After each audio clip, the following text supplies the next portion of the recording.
I asked God for a sign. He sent me a Whataburger at 2 a.m. And honestly, that was the moment I finally understood Texas.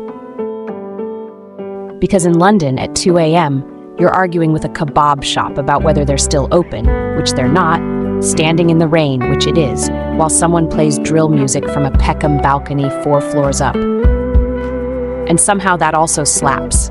These are just two completely different religions, and I've been a devoted member of both. Let me take you through what nobody actually tells you when you swap one for the other. The space. London taught me that space is a luxury, not a right, a luxury. My flat had a kitchen the size of a confession booth. My bedroom window looked directly into another bedroom window. My neighbor and I had an unspoken agreement. We never made eye contact, not once, for 2 years. That is a very London contract, and we both honored it perfectly. Then Texas handed me a backyard the size of a postcode and said, "This is just standard. This is normal. This is what comes with the place." The first week, I kept apologizing for existing in large rooms. I'd walk into a Texas living room and sort of compress myself out of habit, like I was on the Central Line at rush hour. Texans don't do that. They don't compress for anyone. They fill the room. They are the room. They walk in and immediately own every square foot without a second thought, and they cannot understand why you are standing in the corner like you've been summoned. Space changes your psychology. I didn't realize how small I'd been thinking until I had room to think big. London makes you efficient. Texas makes you expansive. Both are useful, but they produce very different humans. The weather. London weather is passive-aggressive. It doesn't storm. It sighs at you. It's a perpetual gray, a perpetual drizzle, a perpetual, "it might clear up by this afternoon," that never actually clears up. You wait for summer, and then summer arrives for 11 days in late July, and everyone loses their mind completely. Peat bathing on concrete, pubs spilling onto pavements, entire office buildings collectively deciding nobody is going back inside today, possibly ever. Texas weather has absolutely no such diplomacy. Texas will send you a tornado on a Tuesday and expect you to carry on with your errands. Texas will hit 108 degrees in June and consider that a perfectly reasonable Tuesday. Texas will produce a thunderstorm so violent that your car shakes, and then 40 minutes later, the sky is completely clear, and a burnt orange sunset is happening, and you are standing outside going, "What was that? What just happened?" And Texans will shrug and say, "Oh, that's just weather." There is something deeply honest about Texas weather. It doesn't pretend. It doesn't build up your hopes. It tells you exactly what it is at full volume. London lies to you softly with maybe and probably and should be clearing up soon. Texas looks you in the eye and tells you the truth at 110 miles per hour. I respect that, even when I hate it. The food in London, food is a personality. Your coffee order is a statement. Your sourdough bakery of choice is an identity.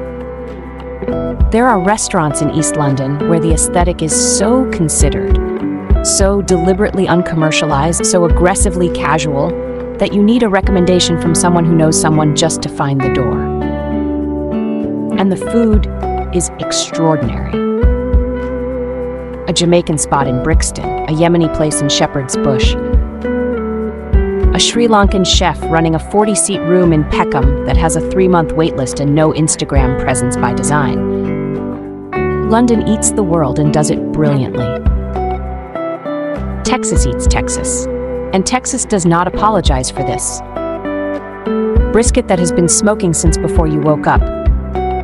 Breakfast tacos that Texans will tell you with complete sincerity cannot be replicated anywhere else on earth. And they're right, and I've tried. The pride in Texas food is not arrogance, it's devotion. It's people who have spent their whole lives perfecting one thing and watching you taste it for the first time and seeing your face change. That is a gift. That is hospitality as a spiritual practice. And then there is Whataburger, which I will not mock, not anymore. Not after 2 a.m. on a Tuesday when it was the only thing standing between me and a bad decision. Whataburger saved me. I said what I said. The people. This is the one that catches everyone off guard. In London, if a stranger starts talking to you on the tube, something is wrong. One of two things is happening. They are lost and need directions, or it's a recruitment situation you should leave immediately. Eye contact on the underground is considered an act of aggression. You sit next to someone for 45 minutes on the district line, thigh to thigh, breathing the same recycled air, and you will not acknowledge each other's existence. This is not rudeness. This is a shared social compact. Everyone agreed to this. It actually works very smoothly. In Texas, a stranger will make full eye contact with you from across a Costco aisle, walk directly toward you, and ask where you're from. Not in a threatening way. In a genuinely curious, I want to know your whole story. Let me tell you mine first way. 15 minutes later, you know their name, their hometown, which high school their kids go to, what their daddy did for work, and you have been invited to something. A cookout, a church, a gun range. Sometimes all three in the same breath. At first I didn't trust it. London had trained me to find the angle. What do they want? What are they selling? But there is no angle. The warmth is just the warmth. Texans extend genuine welcome as a default position, and they will hold the door for you from a genuinely unreasonable distance and mean it as a signal. You are welcome here. Come in. We're glad you're here. Londoners perform confidence. Texans perform warmth. Neither is fake. They are just different kinds of armor built for different kinds of survival. The pace. London moves like it's late for something, always. The pace of the city is a low-grade emergency at all times. Walk faster, stand right, mind the gap, mind the gap, mind the gap. There is an electricity to it that is genuinely addictive. You feel productive just by existing inside London. The city makes you feel like being alive is an achievement. Texas is not in a hurry. Texas has somewhere to be, and it will get there when it gets there. And would you like some sweet tea while you wait? The first few months I found this almost unbearable. I kept arriving 10 minutes early and sitting in car parks wondering why nothing had started yet. Then slowly, without noticing, I stopped rushing. I started waving at people I didn't know while driving. I started having full conversations at petrol stations. I started sitting on a porch at dusk, doing absolutely nothing, and calling that a good evening. That was the Texas getting in. The identity. Here is the thing.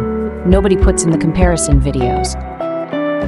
London makes you feel like you are inside something vast and old and ongoing. History is literally under your feet. You walk past a building with a blue plaque that says, "Someone changed the world here in 1887," and you just keep walking because there are 6 more of those on the same street. You are part of a story that started long before you and will continue long after. That is humbling and electric, and occasionally suffocating. Texas makes you feel like you could start something. Like the plot is open. Like whatever you build here has room to stand. There is an energy of becoming in Texas that London, with all its accumulated history, sometimes doesn't have space for.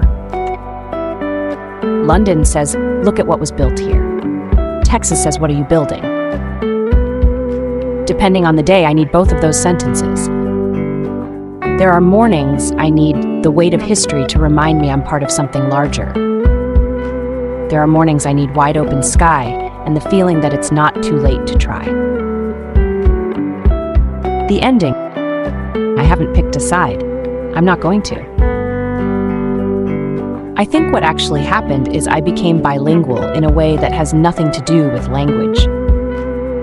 I know how to compress myself onto a packed tube and feel alive in the crush of 10 million people.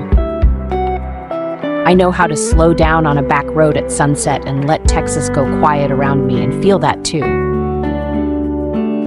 Somewhere between Earl Grey and sweet tea, I became something I don't have a word for yet.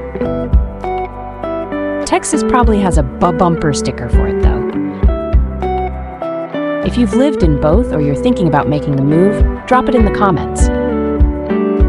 I want to know what got you. What was the moment it clicked? Mine was a Whataburger at 2 a.m., and I will stand by that until I die.